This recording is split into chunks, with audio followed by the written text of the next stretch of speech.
Kristen and Joe here, and we're at Unleash, and we just finished a video off before, but then got stuck into the real conversation about Joe's journey in becoming Joe. Yeah. Becoming Joe, yeah. So tell me, Joe, how long ago did you like many trans people, it's kind of been in my head for a long time, and I would say at the age of 5, 6, 7. But I had no frame of reference. I was brought up in a world where I just didn't know what that meant. There was no internet, there was nothing on telly. So you had the feeling inside? I had the feeling, I was confused, not to the point where it was destructive, but just kind of 1 + 1 = 10. There was no equation there. So I think with the internet, awareness, it became kind of something that I kind of understood. The word transgender was becoming spoken about. When I heard it, understood it, and thought about it, I thought, that's me. That's exactly who I am. But I met people who were also trans, identified as trans. I went, but you're like me. You're no different. You're intelligent. You know what you're talking about. I'm not crazy. I'm not the only one. And it's something this light switched on. So I think it's probably about 2012 when I first told my wife. Obviously, we've been married for 25 to 26 years at the time, so it's quite a big thing to talk about. But then I finally, got the courage. It finally became necessary for me to tell the world about 2.5 years ago. Right. And I finally transitioned 2 and a bit years ago, so at the age of 52. Yeah, so. Well, congratulations, because it's a very courageous thing and brave thing, but to the people who know you most and love you dearest, were they surprised? I think, gobsmacked is a good word. It's like WTF, you know. Wow. I don't think I gave any signs. I was not. I've never considered myself a girly girl. In fact, most people would have called me a blokey bloke. I had the full beard. I was quite overweight. I was kind of a beer drinking blokey sort of person.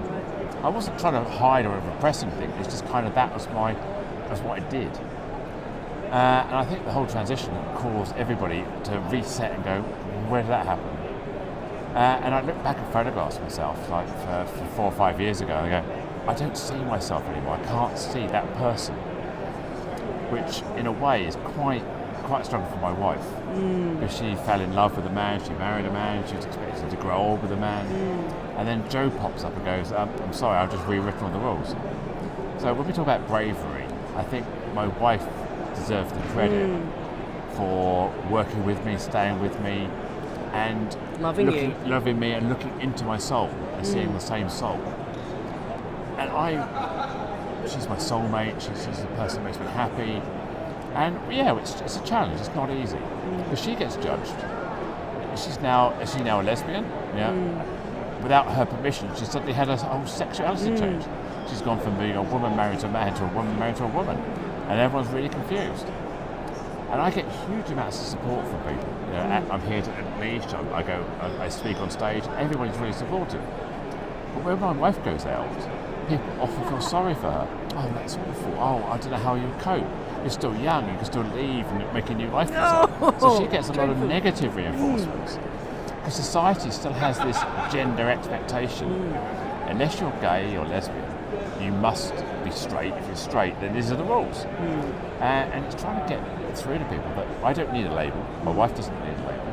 She's married to the person that she loves, and I'm married to the person I love. I happen to identify as female. She happens to have been born female. And that's cool for us. It's very don't have to get it. But today's newer generations are just very much more accepting of whatever goes. Yeah. So you've now dedicated your career to your company called seechangehappen.co.uk. So that's a couple of years ago. As part of my being open, I couldn't face transitioning at work. It's it's my business. I have business partners, customers, and I just couldn't take that explosion in one go. Just too much. So I think my mental health was probably not great. I had some family issues to try and deal with.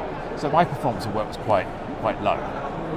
So they offered to buy me out. So I guess they got wind of the fact I was trans, or there was something not right with me, so they bought me out. So that was 2 years ago.